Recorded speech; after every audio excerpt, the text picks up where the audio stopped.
हरे कृष्णा। राधे राधे।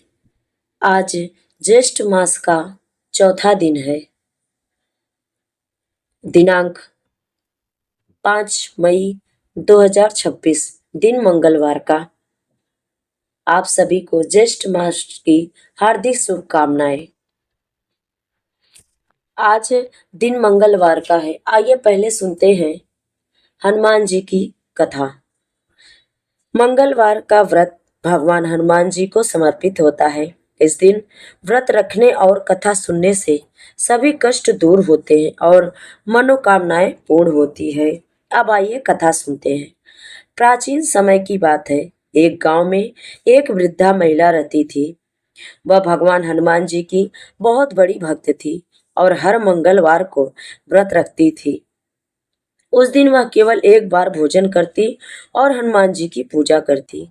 उसका एक बेटा था जिसका नाम मंगल था। वह अपनी माँ से बहुत प्रेम करता था। एक दिन भगवान हनुमान जी ने वृद्धा की भक्ति की परीक्षा लेने का विचार किया। वे एक साधु का रूप धारण करके उसके घर आए और भोजन मांगा। वृद्धा ने कहा, आज मंगलवार है, मैं व्रत पर हूँ। मैं केवल भगवान को भोग लगाकर ही भोजन बना सकती हूँ। साधु ने कहा, मुझे बहुत भूख लगी है, तुम मेरे लिए भोजन बना दो। लेकिन वृद्धा दुविधा में पड़ गई। लेकिन उसने सोचा कि अतिथि सेवा भी तो धर्म है। उसने भोजन बनाया और साधु को परोस दिया। साधु ने फिर कहा, तुम अपने बेटे मंगल को बुलाओ, मैं उसकी पीठ पर बैठकर भोजन करूंगा। वृद्धा यह सुनकर चौंक गई, लेकिन उसने अपनी भक्ति और विश्वास के कारण अपने बेटों को बुलाया। साधु ने मंगल की पीठ पर बैठकर भोजन किया, लेकिन मंगल को कोई कष्ट नहीं हुआ। भोजन के बाद साधु ने अपना असली रूप दिखाया। वे स्वयं भगवान हनुमान जी थे। उन्होंने प्रसन्न होकर कहा, तुमने सच्ची भक्ति और विश्वास का परिचय दिया है। मैं तुम्हारी सभी मनोकामना पूर्ण करूंगा। इसके बाद वृद्धा और उसका बेटा सुख शांति से रहने लगे और उनके सभी कष्ट दूर हो गए।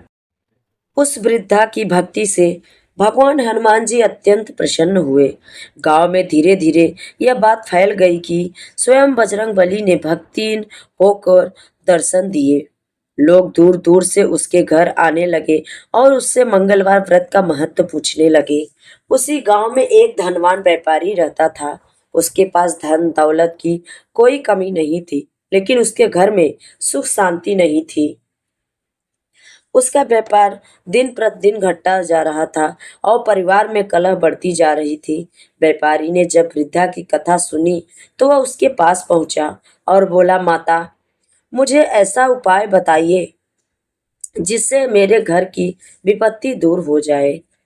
वृद्धा ने कहा, बेटे, सच्चे मन से हनुमान जी का व्रत करो, गरीबों को भोजन कराओ और हर मंगलवार हनुमान चालीसा का पाठ करो।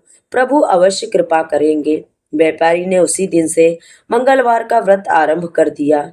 वह प्रातः स्नान करके मंदिर जाता, हनुमान जी को सिंदूर और चमेली का तेल अर्पित करता और श्रद्धा से पूजा करता। कुछ ही दिनों में उसके घर का वातावरण बदलने लगा। परिवार में प्रेम बढ़ा और व्यापार फिर से चलने लगा। लेकिन व्यापारी के मन में एक अभिमान आ गया। उसने सोचा कि यह सब उसकी मेहनत का फल है। धीरे धीरे उसने पूजा पाठ कम कर दिया और गरीबों की सहायता करना भी छोड़ दिया।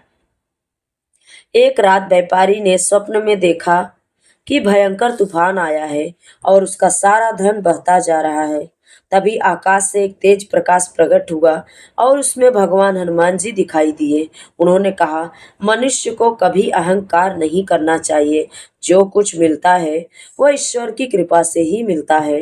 व्यापारी भयभीत होकर जाग गया। उसे अपनी भूल का एहसास हुआ। अगले मंगलवार वह फिर मंदिर गया और रोते हुए क्षमा मांगने लगा। उसने प्रण किया कि वह जीवन भर गरीबों की सहायता करेगा और श्रद्धा से व्रत करता रहेगा। हनुमान जी की कृपा से व्यापारी का जीवन फिर सुखमय हो गया। उसने गांव में एक सुंदर मंदिर बनवाया जहां हर मंगलवार भजन और कथा होने लगी। धीरे धीरे पूरा गांव मंगलवार के दिन भगवान हनुमान जी की भक्ति में लीन रहने लगा और सुख शांति का वास हो गया। जो भी श्रद्धा और विश्वास से मंगलवार का व्रत करता है और हनुमान जी की कथा सुनता है उसके सभी कष्ट दूर होते हैं और जीवन में बल बुद्धि और सफलता प्राप्त होता है।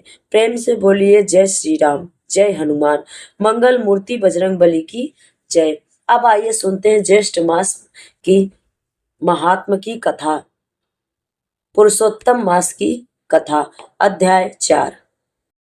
श्री नारायण बोले, हे नारद, भगवान पुरुषोत्तम के आगे जो शुभ वचन अधिमास ने कहे वह लोगों के कल्याण की इच्छा से हम कहते हैं, सुनो।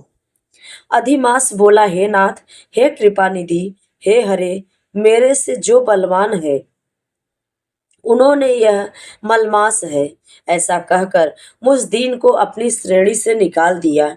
ऐसे यहाँ आए हुए मेरी आप रक्षा क्यों नहीं करते?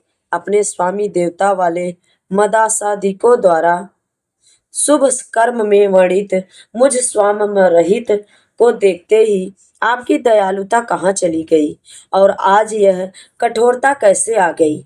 हे भगवान, कंस रूप अग्नि से जलती हुई देव वसुदेव की स्त्री देवकी की रक्षा जैसे आपने की वैसे ही हे दीन वत्सल कहिए मुझ शरण आए कि आप कैसे रक्षा करते हैं।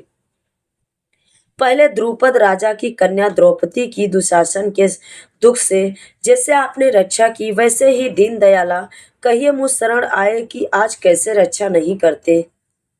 यमुना में काली नाग के विष से गौ चराने वाले पशुओं की आपने जैसे रक्षा की वैसे ही हे दीन वत्सल कहिए मुझ शरण आए कि आज कैसे रक्षा नहीं करते। पशु और पक्षियों को पालने वाले पशुपालकों की स्त्रियों के जैसे पहले व्रज में समर्पित के वन में लगी हुई अग्नि से आपने रक्षा की। हे दीन वत्सल कहिए मुझ शरण आए कि आज कैसे रक्षा नहीं करते। मगध देश के राजा जरासंध के बंधन से राजाओं की जैसे रक्षा की वैसे ही दीन वत्सल कहिए मुझ शरण आए कि आप कैसे रक्षा नहीं करते। आपने आग्रह के मुख से गजराज की झट आकर जैसे रक्षा की वैसे ही दीन वत्सल कहिए मुझ शरण आए कि आप कैसे रक्षा नहीं करते। श्रीमन नारायण बोले, इस प्रकार भगवान को कह स्वामी रहित मलमास आंसू बहता मुख लिए जगतपति के सामने चुपचाप खड़ा रहा। उसको रोते देखते ही भगवान शीघ्र ही दयाद्र हो गए और पास में खड़े दीन मुख मलमास से बोले, श्री हरि बोले, हे वश, क्यों इस समय अत्यंत दुख में डूबे हुए हो? ऐसा कौन बड़ा भारी दुख तुम्हारे मन में है? दुख में डूबते हुए तुमको हम बचाएंगे, तुम शोक मत करो। मेरी शरण में आया फिर शोक करने के योग्य नहीं रहता। यहाँ आकर महादुखी नीच भी शोक नहीं करता। किस लिए तुम यहाँ आकर शोक में मन को दबाए हुए हो? जहाँ आने से न शोक होता है, न कभी बुढ़ौती आती है, न मृत्यु का भय रहता है, किंतु नित्य आनंद रहा करता है। इस प्रकार के वैकुंठ में आकर तुम कैसे दुखित हो? तुमको यहाँ पर दुखित देखकर वैकुंठवासी बड़े विस्मय हो प्राप्त हो रहे हैं। हे वश, तुम कहो इस प्रकार इस समय तुम मरने की इच्छा क्यों करते हो? श्रीमन नारायण बोले, इस प्रकार भगवान के वाक्य सुनकर बोझा लिए हुए आदमी जैसे बोझा रखकर श्वास पर श्वास लेता है, इसी प्रकार श्वासोच्छ्वास लेकर अधिमास मधुसूदन से बोला। अधिमास बोला, हे भगवान, आप सर्वव्यापी हैं, आपसे अज्ञान कुछ नहीं है। आकाश की तरह आप विश्व में व्याप्त होकर बैठे हैं। चर अचर में व्याप्त विष्णु आप सबके साक्षी हैं, विश्व भर को देखते हैं। विषय की सन्निधि ने भी विकार शून्य आप में शास्त्र मर्यादा के अनुसार सब भूत स्थित है। हे जगन्नाथ, आपके बिना कुछ भी नहीं है। क्या आप मुझ अभागे के कष्ट को नहीं जानते हैं?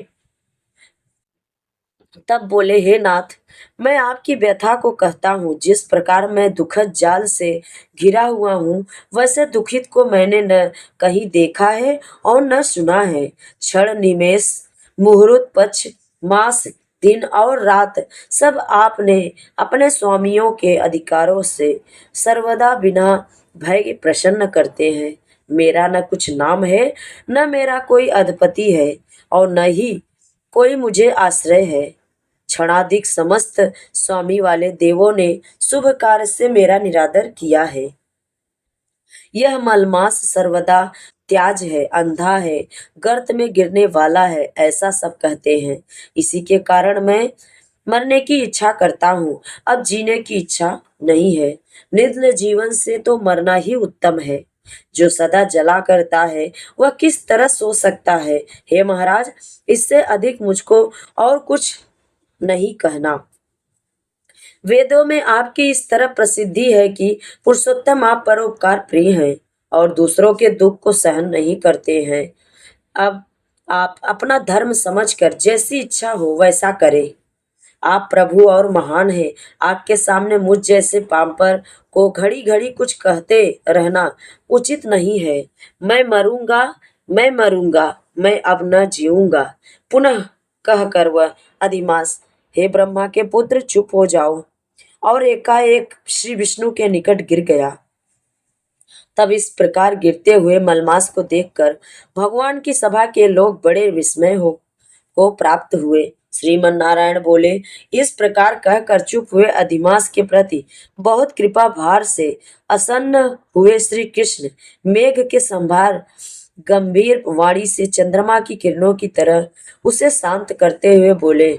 सूत जी बोले, हे विप्रो, वेद रूप सिद्धि के आश्रित नारायण का पापों के समूह रूप समुद्र को शोषण करने वाला बड़वानल अग्नि से समान वचन सुनकर प्रसन्न हुए नारद मुनि पुनः आदि पुरुष के वचनों को सुनने की इच्छा से बोले। तो ये रही आज की पुरुषोत्तम मास की कथा। अगली वीडियो में आपको आगे की कथा को सुनने को मिलेगा। अगर आप सभी को वीडियो अच्छी लगे तो लाइक, शेयर और चैनल को सब्सक्राइब जरूर करें। कमेंट में जय लक्ष्मी नारायण जरूर लिखें। जय श्री हरि।